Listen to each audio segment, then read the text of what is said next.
Today I'm going to be making rain with a big pickle jar, cling wrap, and a rubber band.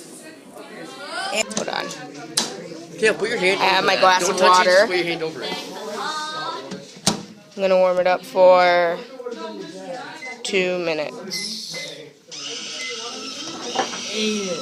That scared me.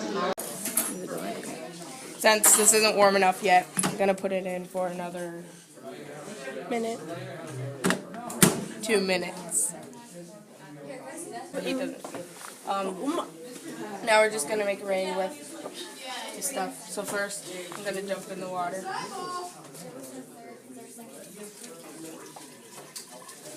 And then I'm going to quickly cover it so the heat's trapped inside.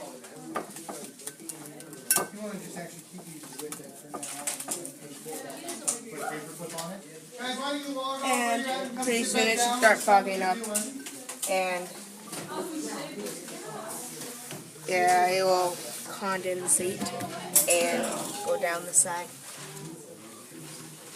Like so. Like right there.